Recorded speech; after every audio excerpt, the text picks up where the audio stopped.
Good morning. Some of the success I've had with biotechnical beekeeping is down to the methods, and some of it is down to the bees. How much, what proportion of each, it's really hard to say. But I've been quite happy and quite dedicated to keeping working with VSH bees. And VSH is a varroa-specific hygiene, and it's measured by the Harbo assay, which was made by Dr. John Harbo of the Harbo Bee Co., who is a retired USDA scientist, and he, in collaboration with Marla Spivak, worked out that the reason his bees were surviving was because they were more hygienic, very varroa specific hygienic to be exact.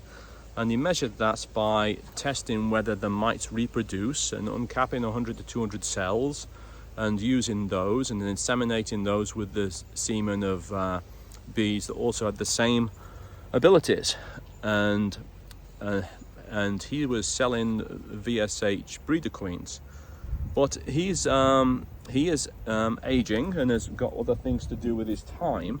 So he it was a concern to me that perhaps we'd struggle to find VSH bees.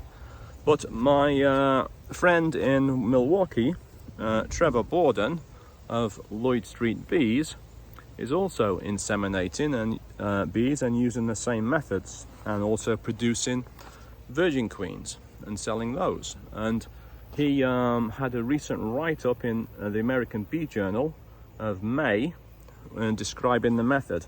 And this morning, that's what I'm doing here. I'm introducing a virgin queen bee. I got them from Trevor by UPS.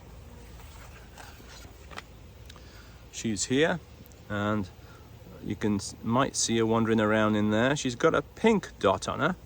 Trevor is a man who's secure in himself and is not frightened to use pink dots in what is 2022 a white queen dot year. Nowt so funny as folk, as they would say in the UK. Nonetheless, the bees are here. Let me show you and we'll get about it. So what you do is you select a few frames of brood. You're going to select brood within your apiary. If you do it in the same apiary, the mature, non-accepting foragers will fly back to their own hives, leaving you with young and somewhat vulnerable and impressionable bees who will accept a queen, a virgin queen. In this instance, I'm using the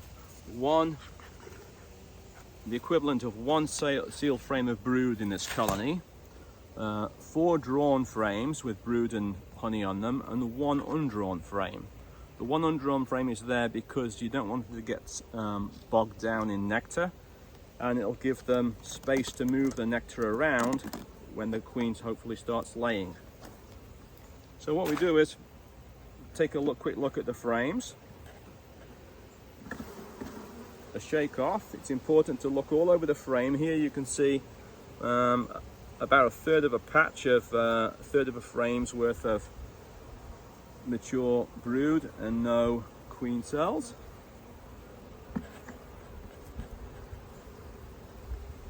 If you leave the queen cells there, they'll emerge and they won't accept the virgin. So you give a good shake and take a look, and oh look, there's an errant queen cell right down here. Knock that off. Quick look around the rest of the frame. Don't see any more. Look on the other side. Don't see any more there either. And then we'll repeat the process.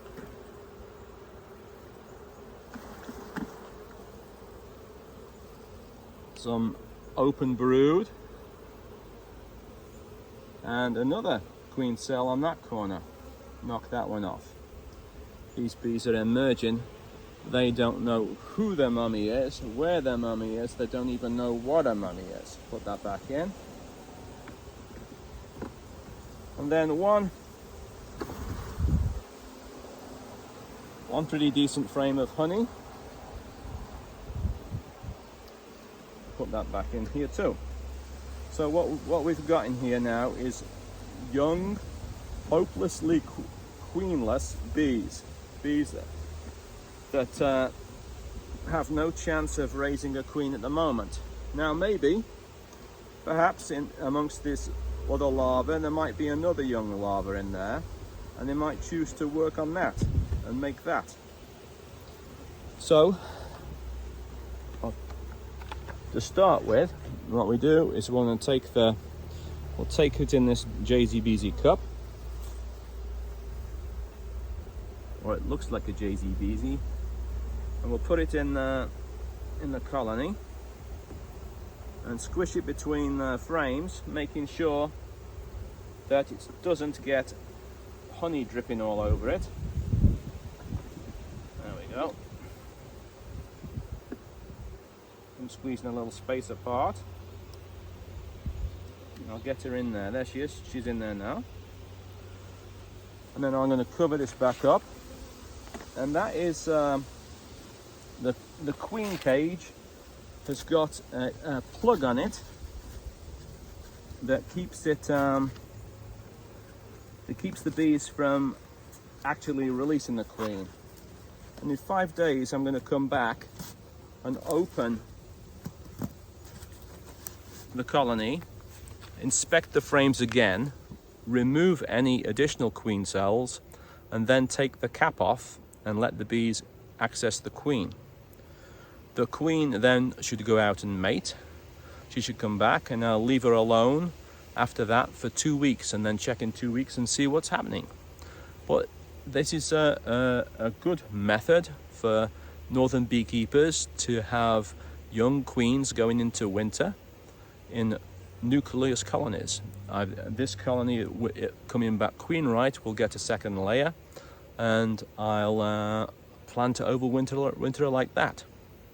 Thank you for watching, and please be sure to collaborate with local people if you can, and support the efforts of northern queen breeders.